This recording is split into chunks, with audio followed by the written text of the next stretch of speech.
So petty, so small, just embarrassing.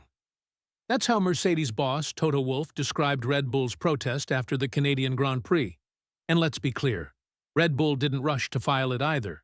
It took the team 2 whole hours before they finally lodged the protest. That delay? Completely on them. Honestly, it's so petty and so small. They've done it in Miami. Now they lodged 2 protests. They took one back because it was ridiculous, Wolff snapped. That was a fair victory for us, like so many they had in the past. And it's just embarrassing.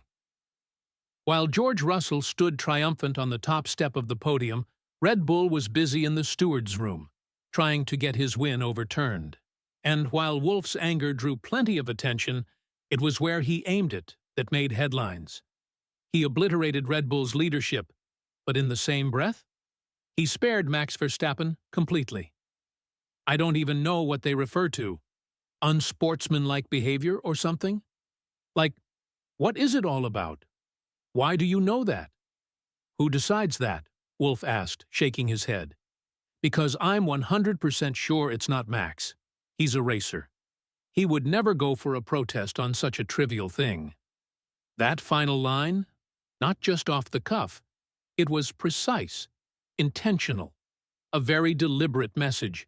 So, why is Toto blasting Red Bull while defending Max? Is it just good sportsmanship, or is he playing the long game? If you're into thrilling F1 drama and breaking stories like this, make sure to like and subscribe so you don't miss what's coming next. What followed in Montreal was more than a protest. It turned into a scene. The kind of moment Wolff doesn't forget. Red Bull's formal challenge accused Russell of driving erratically behind the safety car, deliberately slowing to bait Verstappen into overtaking. The implication?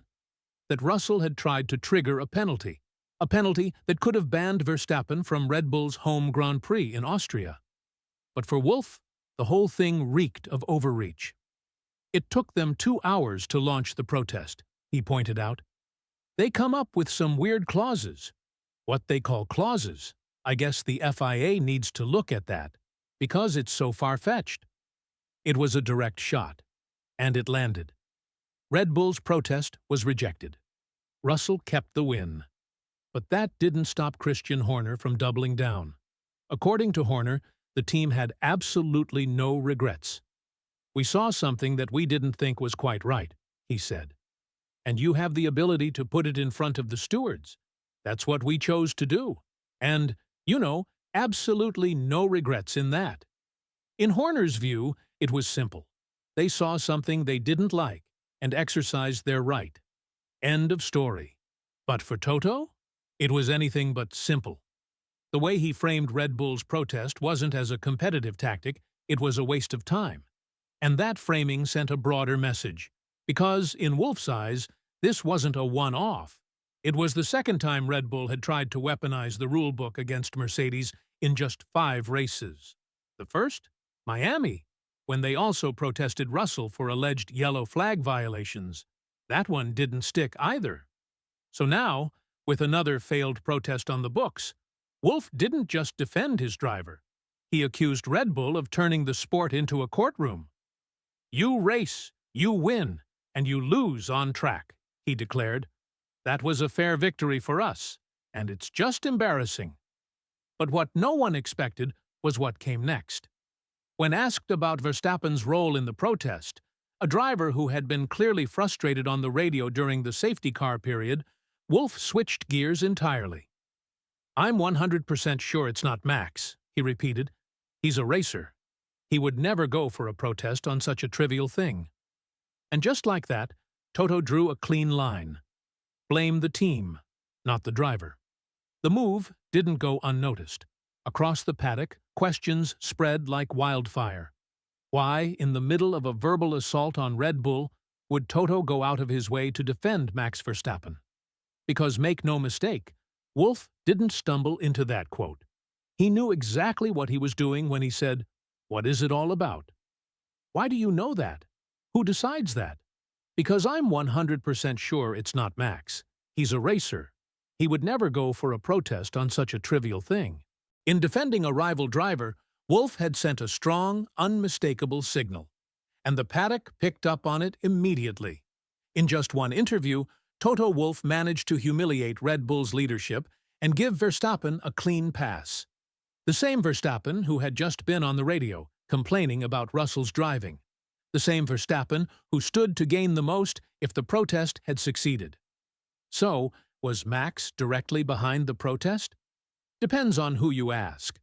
Former Mercedes driver Nico Rosberg isn't buying Wolff's version of events. He thinks Verstappen was fuming and may have been the one who pushed Red Bull to act. It wouldn't surprise me if Max said, "I'm not having that," and told the team to protest, Rosberg speculated. You could see it. George hit the brakes, Max overshot, and George was straight on the radio. If Rosberg is right, then Toto's public defense of Verstappen becomes even more intriguing because it means Wolff is choosing to protect a rival driver who may have been actively trying to get his own driver penalized, and he's doing it on purpose. This indicates that his words were more than a spontaneous show of respect. This was positioning. Wolff isn't just defending Max out of goodwill. He's doing what every great team boss does when the chessboard opens up. He keeps options alive. Everyone knows Mercedes wants Verstappen for 2026. And everyone knows Verstappen's long-term commitment to Red Bull is shakier than it looks officially. Max is under contract until 2028. But Wolff has said it before. Contracts don't mean much when a driver wants out. If a driver doesn't want to stay somewhere, it's very difficult to keep them, he told the press last year. It wasn't subtle then, it's even less subtle now. So the timing of Wolff's remarks makes sense. Right after Verstappen's team launches a protest, and right after Max loses a win to a driver he's been trading paint with all season, Wolff decides to give him a clean narrative. Red Bull was petty, Max wasn't involved, end of story. It all feels like a move to keep the relationship intact, or even start building one. This also isn't the first time Wolff has downplayed Verstappen's behavior. After their clash in Spain, he avoided blaming Max directly, even when the contact cost Russell time and left Verstappen with a 10-second penalty and 3 points on his license. Compare that to 2021, when Wolff publicly called Max's move on Hamilton in Monza a tactical foul. The tone has changed, and that's no coincidence. Wolff knows how easily public words turn into politics. Every quote gets clipped, every soundbite repackaged. Verstappen once confronted Zach Brown over a misquote from months earlier. Wolff isn't making that mistake. Not with a driver he may be trying to sign inside the garage. This kind of message doesn't go unnoticed. If Verstappen's situation with Red Bull ever does unravel, and it's not as far-fetched as it used to be, he'll remember who went out of their way to keep things civil when they didn't have to. And here's the real twist. Red Bull actually backed down on part of their protest in Canada. The most technical claim that Russell dropped too far behind the safety car was quietly withdrawn. That's not typical Red Bull behavior. Could it have been a sign that Verstappen wasn't fully on board with the team's aggressive push? Or that once the protest escalated, someone realized it was a bad look? We'll never get a full answer, but Wolff's comments made it clear who he wanted the world to blame and who he wanted to protect. Now the question becomes whether that protection is just a PR move or the beginning of something more, while Red Bull scrambled to build a protest and defend it publicly. Mercedes was quietly doing something far more dangerous. Getting faster, the Canadian Grand Prix marked George Russell's first win of the season and a shift in the team's trajectory. Mercedes didn't lock into this win. There were no freak conditions, no rain, no chaos, just raw pace delivered on a scorching track. That's usually their Achilles heel. Last year, their rare successes came in the cold Las Vegas Silverstone Spa. But in Montreal, with 50 degrees Celsius, track temps baking the asphalt, Russell was managing tire wear like he had traction control dialed in. No drama, no degradation, spiral, just performance that wasn't a fluke. In fact, Mercedes quietly reintroduced their anti-lift rear suspension in Montreal, the same configuration they debuted in IMLA, then quickly shelved after disappointing results. Back then, it raised more questions than answers, but the team believed the issue wasn't with the suspension itself. It was with setup, so they made changes, kept the rest of the car stable, and brought the upgrade back. Unchanged, and this time it worked, total. Wolff confirmed it. We brought the new rear geometry for that particular problem.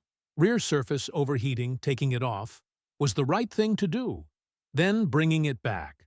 Now also the right move. It's not magic. There's still work to do, but Mercedes now has something they did not before correlation.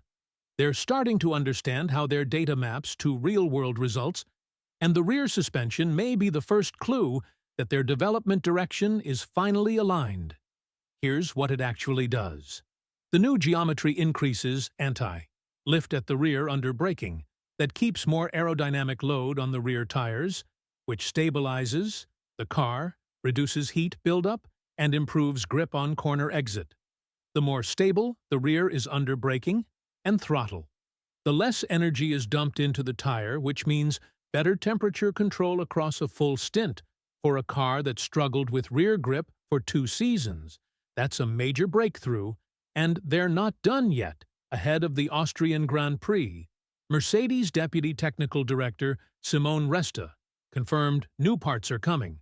We've got new parts going into the car that will help improve performance. He said, let's see what we can get in Austria. For Russell, that's a tailwind. He's 4th in the championship. Now, sitting on 136 points, his win in Montreal didn't just boost his stats, it boosted his argument for staying at Mercedes long-term. And for Antelli, who finished 3rd, it confirmed that the car is starting to deliver under pressure.